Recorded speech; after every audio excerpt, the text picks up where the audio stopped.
అందరికీ నమస్కారం. శ్రీ మంగళగౌరి వ్రత కథ ఈ వీడియోలో చూసే ముందు మా వీడియోకి ఒక లైక్ చేసి శ్రీ మంగళగౌరి నమః అని కమెంట్ చేయండి. అలాగే మా ఛానల్ని సబ్స్క్రైబ్ చేసుకోండి. మీరిచ్చే చిన్న లైక్ నా ఛానల్ గ్రోత్కి ఎంతో సహాయపడుతుంది. ఈ శ్రావణ మాసంలో శ్రీ మంగళగౌరి వ్రత కథ వినినా చదివినా ఎంతో పుణ్యం. ఇక మన కథలోకి వెళ్ళిపోదాం. ఒకప్పుడు పార్వతీదేవి అభ్యర్థన మేరకు పరమేశ్వరుడు శ్రీ మంగళగౌరి వ్రత వృత్తాంతాన్ని ఇలా వివరించారు. పూర్వం కుండనీపురం అనే నగరంలో ధర్మపాలుడు అనే వైశ్యుడుండేవాడు. అతడి ధర్మపత్ని మహాపతివ్రత, భర్తకి తగిన ఇల్లాలు. దాన ధర్మాలలో ఆ దంపతులు ఆ నగరమందు పేరు ప్రఖ్యాతులు గడించారు. వారింట ధనధాన్యాలకు సిరి సంపదలకు ఎటువంటి లోటు ఉండేది కాదు. అయితే వారికి సంతానం మాత్రం కలగలేదు. ఆ నగరంలో ఒక శివభక్తుడైన భిక్షువు మధ్యాహ్నం వేళ భిక్షాటన చేసి ఆ ఆహారంతోనే కడుపు నింపుకునేవాడు. కాని సంతానహీనులైన ధర్మపాలుడి ఇంటి భిక్ష నిరాకరించేవాడు. ఇలా అనేక సార్లు జరిగిన తర్వాత ధర్మపాలుని భార్య ఆవేదనతో ఆ విషయాన్ని భర్తకు తెలియపరిచింది. నాదా, నేను గొడ్రాలనైనందువల్ల కదా ఆ యాచకుడు నా చేత భిక్ష స్వీకరించటం లేదు అని బాధపడింది. ధర్మపాలుడు భార్యని ఓదార్చి, ఓ యాచకుడు ప్రవర్తనకి నువ్వెందుకు బాధపడుతున్నావు? అదంతా ఆ భిక్షగాడి కపట నాటకం అంతే. నిజం తెలుసుకోవాలంటే రేపు కొన్ని బంగారు కానుకలు మూటగట్టి ఇవ్వు, అతడి నిజస్వరూపు నీకు అర్థమవుతుంది అని చెబుతాడు. భర్త చెప్పిన విధంగా మరునాడు భార్య బంగారు నగలు మూటగట్టి ఆ భిక్షగాడికి ఇవ్వబోతుంది. భిక్షగాడు నిరాకరిస్తూ, సాక్షాత్తు శివస్వరూపులైన నన్ను ధనగర్వంతో అవమానిస్తావా అని ఆగ్రహంతో కోపిస్తాడు. ఆ ఇల్లాలు తన పొరపాటుని గ్రహించి తన దుస్థితిని ఆ సాధువుకి మొరపెట్టుకుంటుంది. సాధువు ప్రసన్నుడై, అమ్మా, నీకు సంతానం కలిగే మార్గం ఉపదేశిస్తాను, విను.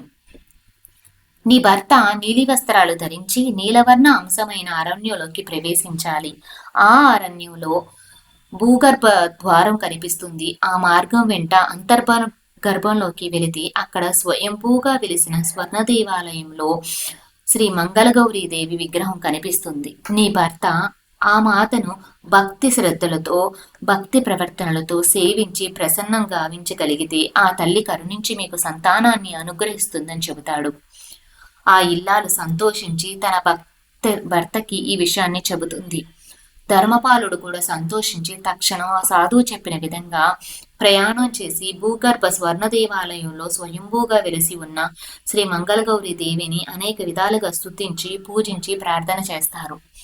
ధర్మపాలుని భక్తికి మెచ్చి శ్రీ మంగళగౌరీ దేవి, నాయన, నీకు సంతాన ప్రాప్తి లేనే లేదు.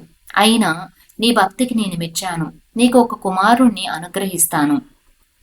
ఈ ఆలయం వెలుప ఒక మామిడి చెట్టు ఉంది. దాని ఫలం ఒకటి కోసి తీసుకొని వెళ్ళి నీ అర్ధాంగి చేత భుజింపచేయి, నీకు పుత్రుడు కలుగుతాడు అని ఆ విగ్రహం నుండి దేవి భక్తు వినిపించింది. ధర్మపాలుడు దేవినికి నమస్కరించి ఆ మామిడి చెట్టు వద్దకు వచ్చాడు.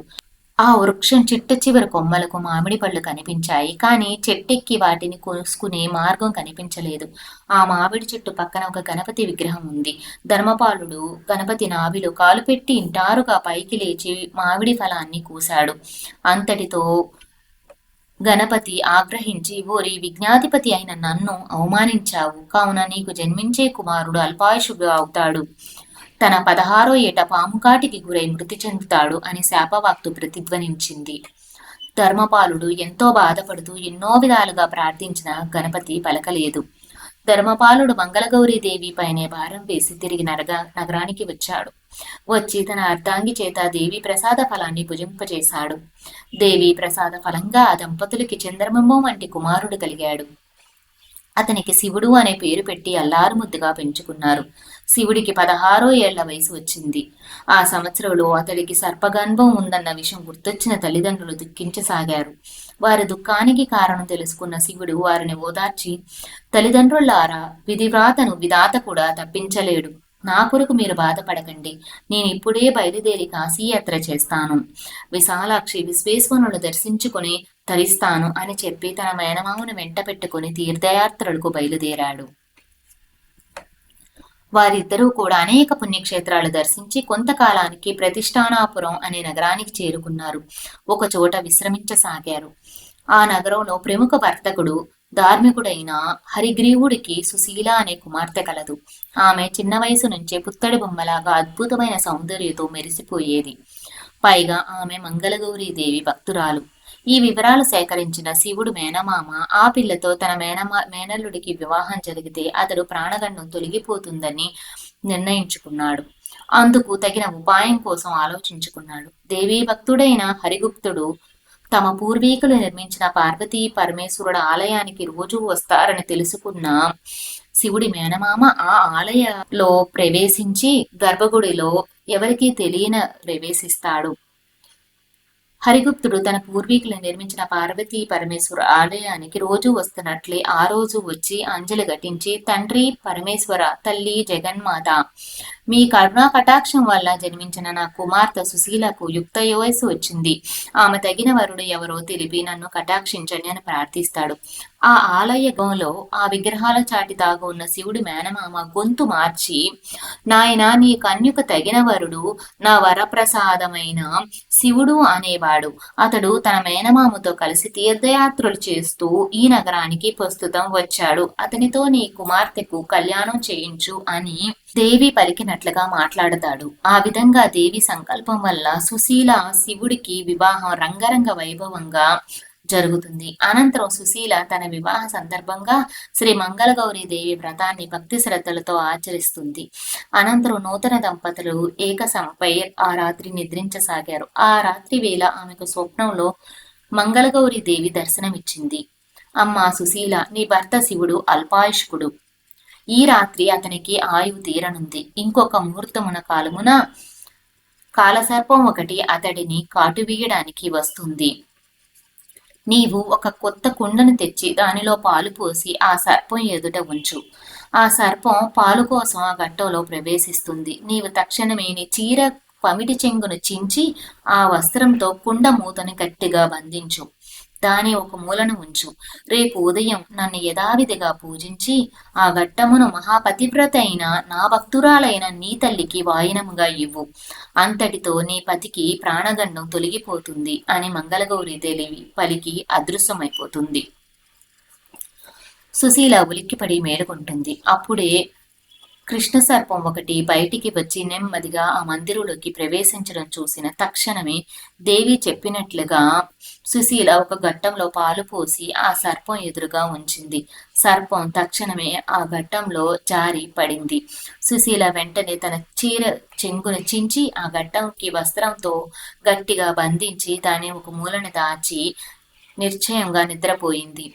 ఇది జరిగిన కొంతసేపటికి శివుడు మేలుకొని తన దుస్థితి వల్ల తన భార్య బాధపడుతుందని భావించి తన వేలు ఉంగరాన్ని గుర్తుగా ఆమె పడకపై ఉంచి పుట్టు చప్పుడు కాకుండా మేనమామతో కలిసి ప్రయాణాన్ని కొనసాగించాడు. తెల్లవారుజామయ్యింది. తన భర్త అదృశ్యమయ్యాడన్న విషయం తెలుసుకున్న సుశీల ఏమాత్రం కలత చెందకుండా మంగళగౌరి ఆదేశించిన విధంగా మంగళగౌరి వ్రతం చేసి ఆ ఘట్టాన్ని తల్లికి వాయనంగా ఇచ్చింది. అనంతరం తల్లిదండ్రులకు జరిగిన విషయం వివరించి ఆ నగరంలోనే ఒక అన్నసత్రంని నిర్మించి తానే స్వయంగా అతిథులకు సేవ చేస్తూ తన భర్త రాక కోసం ఎదురు చూస్తసాగింది. సుశీలను విడిచి మేనమామతో సహా పెళ్లి క్రూర్తను వదిలి బయలుదేరిన శివుడు కొన్ని దినముల తర్వాత కాశీనగరం చేరుకుని మణికర్ణిక ఘట్టమునందు పుణ్యస్నానం ఆచరించి అన్నపూర్ణాదేవి, విశాలాక్షిదేవి, విశ్వేశ్వరులు దర్శించుకుని భక్తితో అనేక విధాలుగా వారిని సూచించాడు. అనంతరం ఆ దివ్య క్షేత్రమునందు గణపతి, కాలభైరుడు తదితర దేవతలను అర్చించి ఆ తరువాత ఆ క్షేత్రమునందు మహర్షులు, సిద్ధులు, సాధువులు భక్తి ప్రవర్తనలతో సేవించాడు. శివుడు భక్తికి సంతోషించిన వారందరూ అతనికి దీర్ఘాయుషుగా ఉండాలని, చిరంజీవిగా ఉండాలంటూ ఆశీర్వదించసాగారు. కొంతకాలానికి వారిద్దరూ హరిద్వార క్షేత్రానికి చేరుకుని పవిత్ర భగీరథ నదిలో పుణ్యస్నానాలను ఆచరించారు. అక్కడ నివసిస్తూ యోగులకు ఆశీస్సులు పొంది మరిన్ని పుణ్యక్షేత్రాలు దర్శించగా వారి తిరిగి ప్రయాణం ఆరంభించారు. వారు మార్గ మధ్యలో ఒక అరణ్య ప్రాంతంలో విశ్రమించారు. ఆ రాత్రి శివుడికి ఒక స్వప్నం వచ్చింది. ఆ కలలో తన ప్రాణాలు తీసుకోవడానికి యమగుండులు రాగా శ్రీ మంగళగౌరీదేవి ప్రత్యక్షమై యమకింకురులతో పోరాడి వారిని జయించి ప్రాణాలు రక్షించింది. అలాగే నాయనా, నీకు నీ ధర్మ పత్ని సుశీల విధి కళ్ళతో నీరాక ఎదురు చూస్తున్నది. నేటితో నీకు ప్రాణగండం తొలగిపోయింది. నేను ఇక నా భక్తురాలైన మహాపతివ్రత అయిన నీ సుశీల చేరి సుఖించు అని చెప్పి అదృశ్యమయ్యింది. అంతట మేల్కొన్న శివుడు తన మేనమామకు తన స్వప్నం వృత్తాంతాన్ని వివరించాడు. మంగళగౌరీదేవి ఆదేశించిన విధానాన్ని వివరించాడు. అంతట వారిద్దరూ ఆ తల్లిని అనేక విధాలుగా స్తుతించి మరలా ప్రయాణం ఆరంభించి కొద్ది రోజులకే ప్రతిష్టానాపురం చేరుకున్నారు. ఆ నగరంలో సుశీల నిర్వహిస్తున్న అన్నదాన సత్రంలో అతిథి పూజ గురించి విన్నవారు అక్కడికి చేరుకున్నారు. శ్రీ మంగళగౌరీదేవి కటాక్షం చేత సుశీల తన భర్తను చూడగానే గుర్తించింది. అల్పాయుష్కుడైన తన కుమారుడు పూర్ణాయుషుడితో కోడలితో తిరిగి వచ్చినందుకు ధర్మపాలకుడి దంపతులు సంతోషించి ఆ అమ్మాయి వలనే మా కుమారుడు దీర్ఘాక్షుడు అయ్యాడని ప్రశంసించారు. సుశీల మందహాసం చేసి ఇదంతా శ్రీ మంగళగౌరీదేవి అనుగ్రహం, ఆ తల్లి పూజించిన వారికి వైదవ్యం బాధలు ఉండవు అని వివరించింది.